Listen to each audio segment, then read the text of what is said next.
नमस्कार, आप देख रहे हैं कैपिटल टीवी का खास शो दो टूक। मैं हूं परवीन शेख। यूपी के संभल से एक बड़ी खबर सामने आ रही है। इस खबर ने कट्टरपंथियों और जिहादियों को उनकी औकात बता दी है। मौलाना गैंग को यह समझ आ जाना चाहिए कि कानून सबके लिए बराबर है।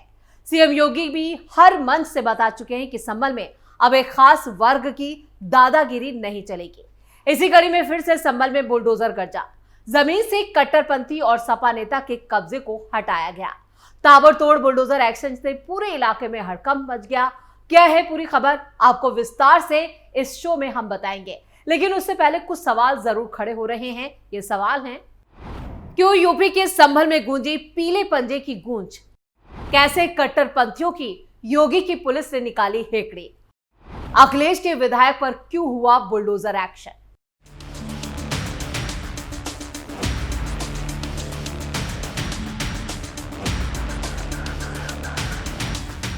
यूपी के संभल जिले में एक बार फिर पीले पंजे की गूंज सुनाई दी।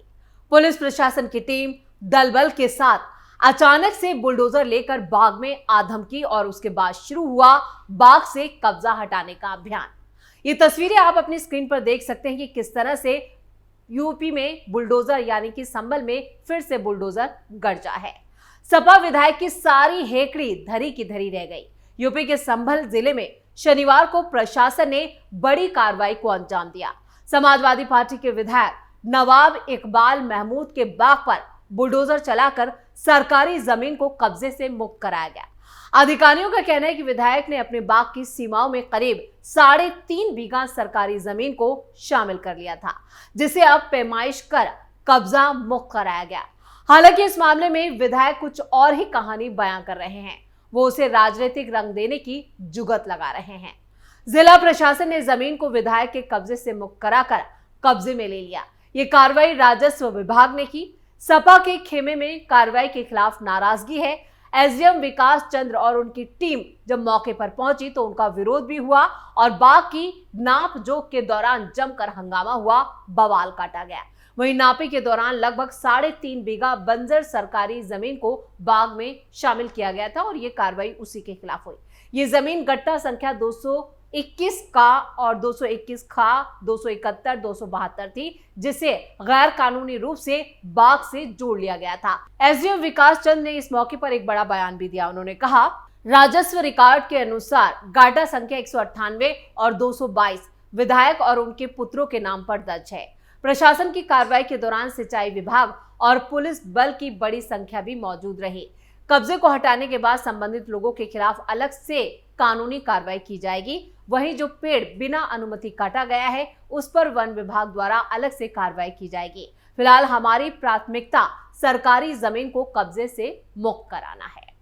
संभल जिले में पहले भी प्रशासन ने जामा मस्जिद सर्वेक्षण के बाद हिंसा और अतिक्रमण के खिलाफ अभियान चलाया था। उस वक्त उस हिंसा में 4 लोगों की जान भी चली गई थी और कई जमीनों पर से अवैध कब्जा हटाया गया था। इन पर भी मौलाना गैंग ने ही कब्जा कर रखा था। इसके बाद बिजली चोरी और दूसरे अवैध अतिक्रमण के खिलाफ भी बुलडोजर चलाया गया था। सपा सांसद जियाउर रहमान बर्क के घर पर भी अतिक्रमण और बिजली चोरी की रिपोर्ट दर्ज की गई थी। सांसद बर्क के घर पर भी बुलडोजर चल चुका है। यानी 24 नवंबर 2024 को संभल को दंगाइयों ने जो दंगे की आग में झोंक दिया था, इस दंगे में ही 4 लोगों की जान चली गई थी, दर्जनों पुलिस वाले जख्मी हो गए थे और इस दंगे की गूंज देश की संसद तक सुनाई दी थी। जिसके बाद सीएम योगी का दंगाइयों पर ऐसा कहर टूटा था कि मुस्लिम मोहल्लों में ताले लग गए थे। सैकड़ों घरों को बुलडोजर से यहां पर एक तरह से उन्हें तोड़ दिया गया था। बिलों में छिपे दंगाइयों को पुलिस घसीट लाई थी और फिर इन जिहादियों का बराबर इलाज किया गया था। इसी कड़ी में यूपी पुलिस को एक और बड़ी कामयाबी भी हाथ लगी थी। एक के बाद एक दुबई यानी यूएई से जिनका कनेक्शन था डी कंपनी, उन लोगों को भी अरेस्ट किया गया था। अब तक दर्जनों आरोपियों को पुलिस जेल पहुंचा चुकी है। पुलिस अब तक सैकड़ों आरोपियों पर कार्रवाई कर चुकी है, लेकिन पुलिस का दंगाइयों के खिलाफ अब तक एक्शन जारी है। अखिलेश के चहेते सांसद जियाउर रहमान बर्क पर भी पुलिस ने चढ़ाई कर दी। तो जिस तरह से ये पिछले साल पूरा मामला सामने आया था, उसके बाद से ही संभल जो है वो सीएम योगी की हिट लिस्ट में सबसे ऊपर है। अब संभल को लेकर कई विकास परियोजनाओं का भी ऐलान किया जा चुका है। संभल में 24 नवंबर 2024 को ही शाही जामा मस्जिद सर्वे के दौरान हिंसा भड़क गई थी और इसी मामले में पुलिस ने 100 से ज्यादा लोगों को गिरफ्तार किया था। घटना के करीब 7 महीने बाद भी पुलिस ने हिंसा में 90वें आरोपी को भी गिरफ्तार किया था। हालांकि गिरफ्तारी को लेकर कई तरह के सवाल खड़े किए गए। खबरों के मुताबिक संभल हिंसा के बाद से आरोपी फरार चल रहे थे और ये कहा जा रहा था कि ये एक राजनीतिक मतलब एक तरह से प्रतिशोध की कार्रवाई की जा रही है, एक खास वर्ग को टारगेट किया जा रहा है। जबकि पुलिस ने आरोपियों की पहचान की थी, उसके बाद ही उन्हें गिरफ्तार किया गया। संभल हिंसा के दौरान पत्थरबाजी और आगजनी जैसे गंभीर आरोप लगे। संभल सदर कोतवाली इलाके में हुई हिंसा के बाद तो पुलिस ने वहां पर पुलिस चौकी ही बनाई और उसके बाद अब वो पुलिस चौकी वहां पर हाईटेक हो चुकी है, जिससे वहां पर सभी पर नजर रखी जाती है। और इसमें सबसे बड़े जो कल्प्रिट्स निकल कर आए, उनके तार यानी सपा सांसद जियाउर रहमान बर्क से जुड़ गए। उनके खिलाफ तो पूरी क्राइम फाइल तैयार है, वो कभी भी पुलिस उन्हें अरेस्ट कर सकती है। जमानत पर बाहर हैं, लेकिन अपनी जान बचाने के लिए वो कई अदालतों में गुहार लगा चुके हैं। मामला हाईकोर्ट में है। पुलिस ने जो सबूत बर्क के खिलाफ इकट्ठा किए हैं उसे साझा भी किया गया और हिंसा की बड़ी साजिश बर्क ने ही रची थी, ये अब साफ भी हो चुका है। आपको बता दें कि 24 नवंबर 2024 को ही कोर्ट के आदेश पर ही एक टीम ऐतिहासिक शाही जामा मस्जिद का सर्वे करने पहुंची थी और दूसरे दिन जब सर्वे टीम मस्जिद का सर्वे करने पहुंची थी तो स्थानीय लोगों ने ही अधिकारियों से उनकी बहस हो गई और इसी दौरान पुलिस ने भीड़ को हटाने के लिए हल्का बल प्रयोग किया, जिसके बाद मौके पर मौजूद भीड़ भड़क गई और जो पहले से पत्थर इकट्ठा किए गए थे वहां पर पत्थरबाजी शुरू हो गई।